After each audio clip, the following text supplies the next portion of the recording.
Hey, what's up everybody? Video 44 coming at you with another video. All right, so I realized that yesterday I purchased something from Target that I forgot to bring home. A couple of markers, some Sharpie markers that have like skin tone colors. Those were the only Sharpies I hadn't purchased, and I finally went around and purchased them yesterday. And I went to the self-serving, self-check-in line, and I think I just forgot or somehow slipped and didn't put it in my bag, because I didn't take one of their bags. I just put everything in my backpack. So I checked it out. I definitely paid for it, but I did not bring it home. So I'm going back over there with the receipt, and hopefully they'll let me take them home. Hopefully they'll see that somebody left them there. They're paid for. So that's it, man. It's only like $10. So I hope they don't try to nickel and dime me. Plus, I also would like to get another charger, because my charger has a short in it. These chargers don't be lasting, man. I just bought one. It ain't been but 4 months, I don't think. So yeah, I gotta try to get another one. But yeah, man, everything's going well this morning. Slept good, worked out. I've committed to putting extra stuff into my workouts now. I'm doing more ab work, stuff that I used to do back at Lennox, and started to kind of wean off of as I moved to this side of town. Now I'm putting myself in a position to try to get a little more of that going on. I realized that a lot of the definition that I had at the turn of the year, what's changed is me not doing some of those exercises and not stretching as much. So I've incorporated like triple the stretching. As I was doing back in March before I got sick, I started stretching a lot more, then got sick and kind of weaned off of it again. But cut out certain foods that I wasn't eating last year when I first got here. You guys saw how strict I was about eating only what I was cooking for like 3-4 months straight. I didn't have no fast food. Now I've changed that. Since the start of the year, been eating a lot of stuff, as you've been seeing, grabbing sandwiches and getting Mexican food and all different types of stuff. And it really sits on my stomach in a way that takes away all of the work that I did. And so I was looking at some of my old pictures from last year, and I look at myself now, snap the picture, and I'm like, yo, man, it's almost like I ain't been working out at all. My metabolism is horrible.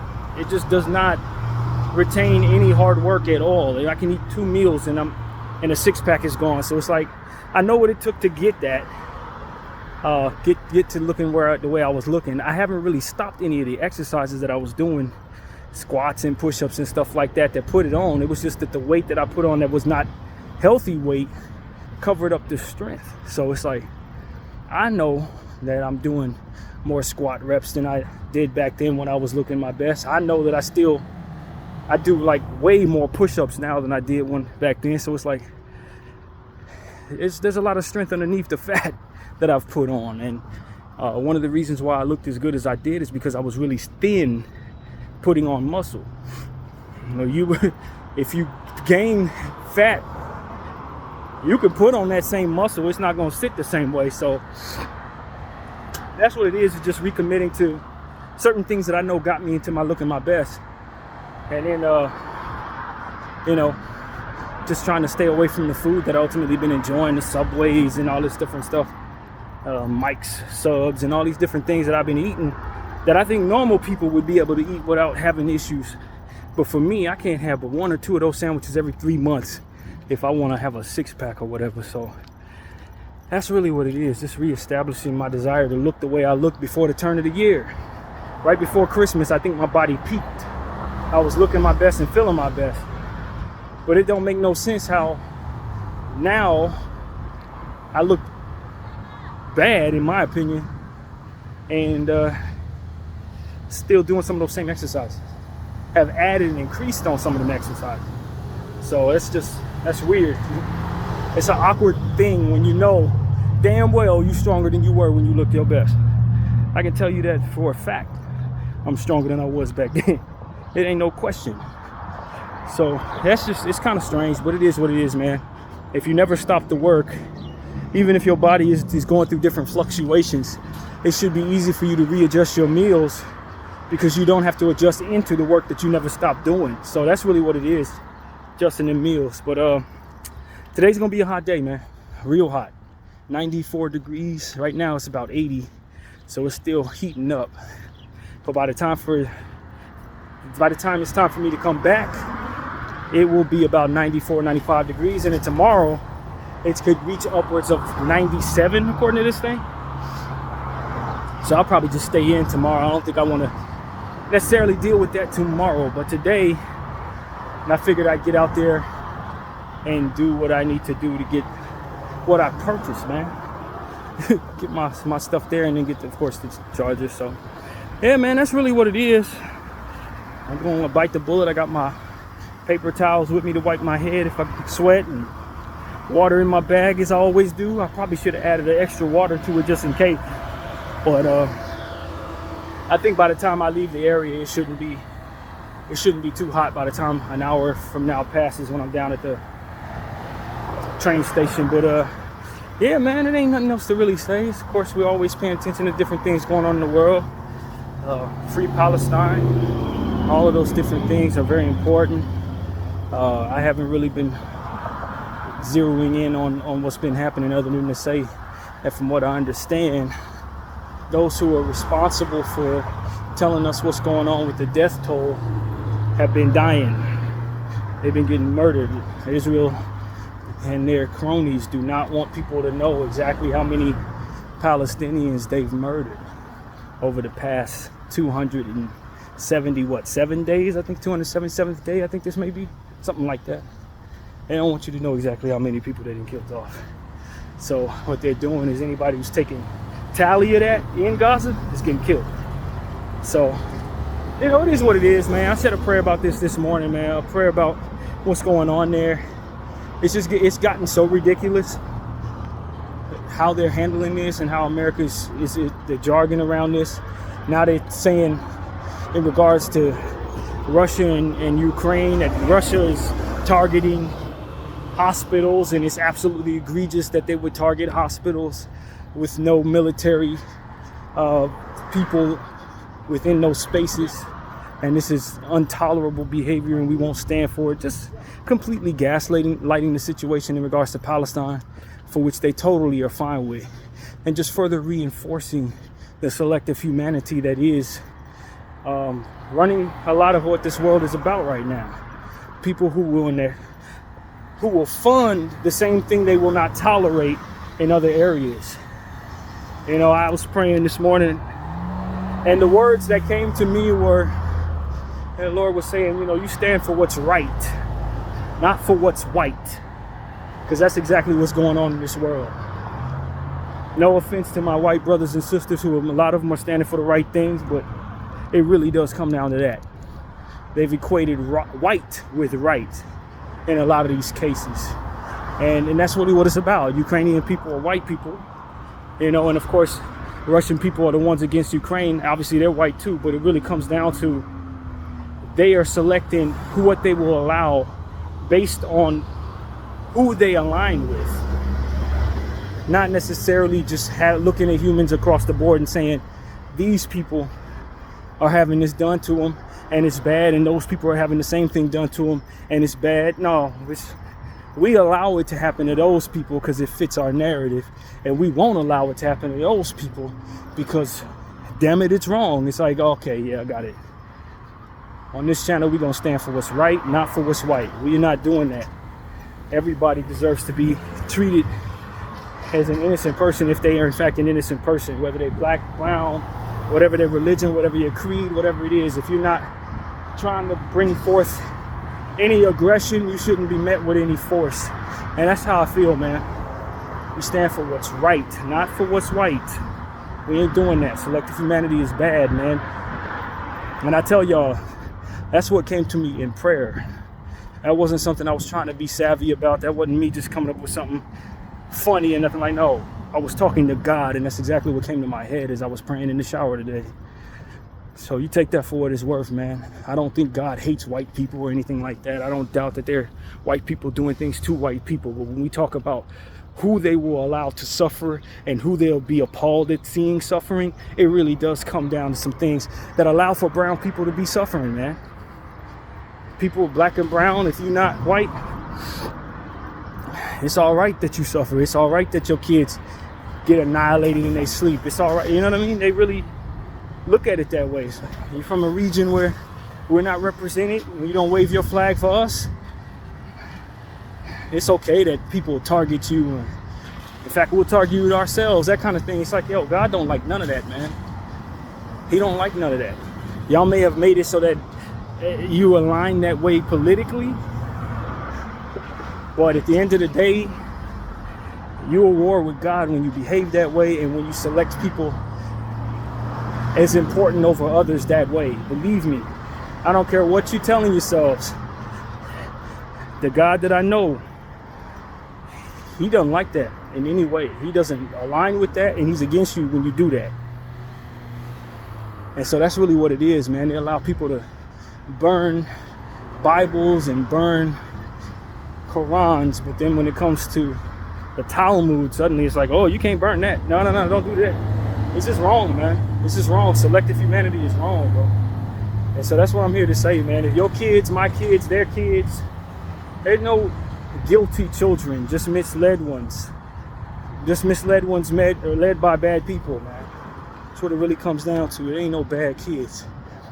Kids need to be given every opportunity at fair treatment, at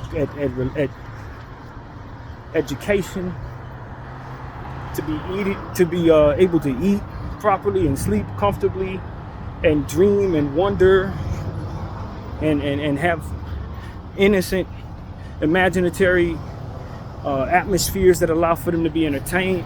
I think children deserve all those things, no matter if it's your kid, my kid, their kids, Ukraine, Russia, Palestinian, European, whatever you are.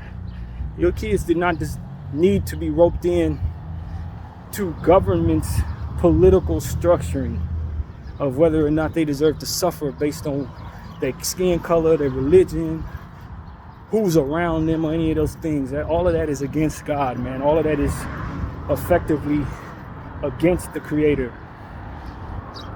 And we gotta know that when we read books that tell us otherwise, or we structure ourselves aligned with people who think otherwise, believe otherwise, and act otherwise. They are not wise,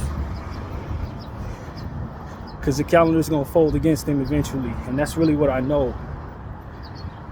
And so that's what I want to say, man. Protect the children. I don't care who they are. I really don't. They could be anywhere. Even the children in occupied Palestine that you call Israel. Those kids don't need to be suffering the ills of this nonsense. Just because people have died in one area doesn't mean that their kids deserve to die. I don't want to see any of those kids die. I don't. At all.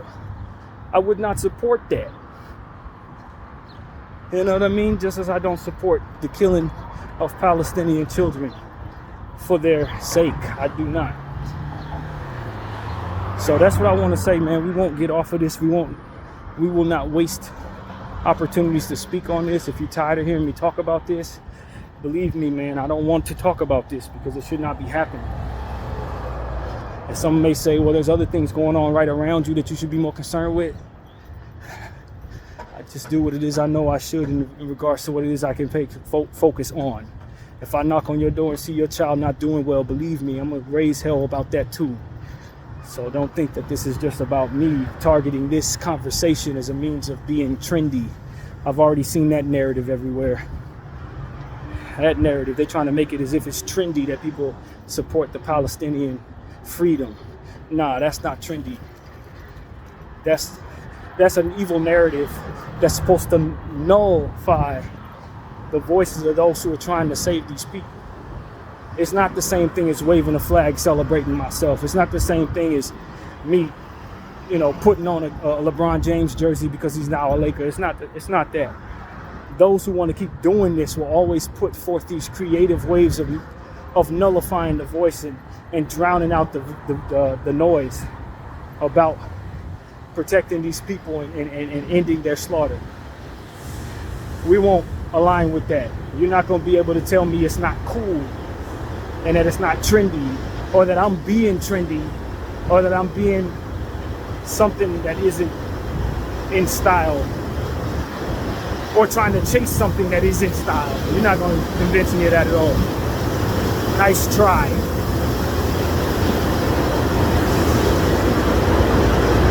So that's pretty much my point of view.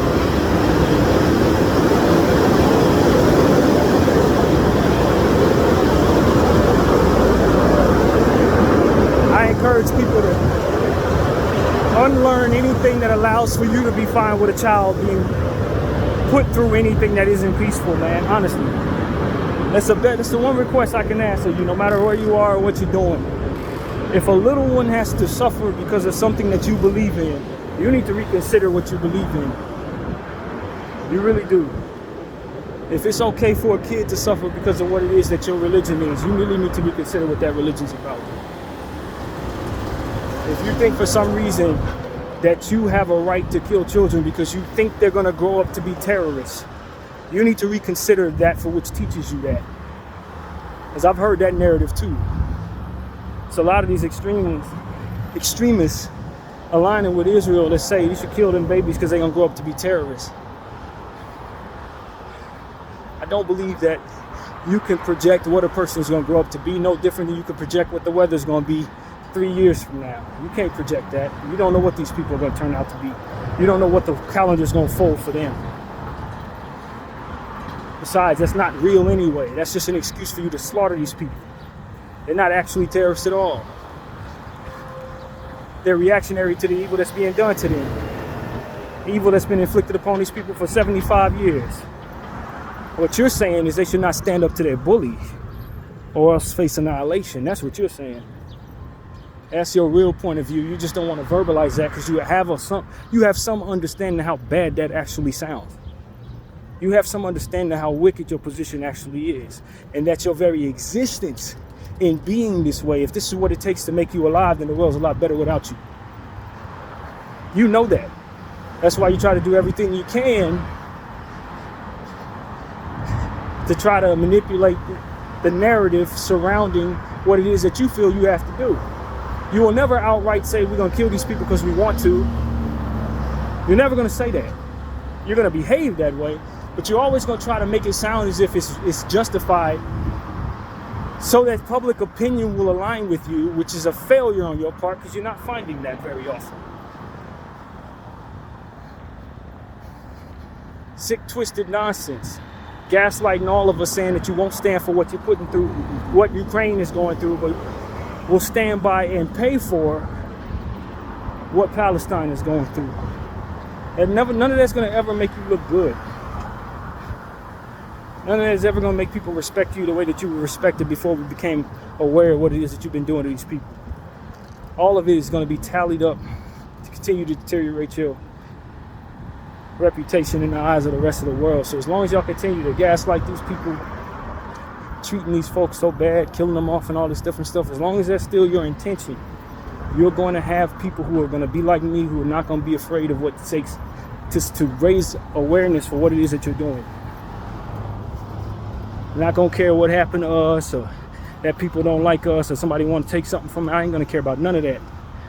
Only that I'm effective in telling everybody who you are and what you're doing. And I'm powered by the same God that created you, unfortunately.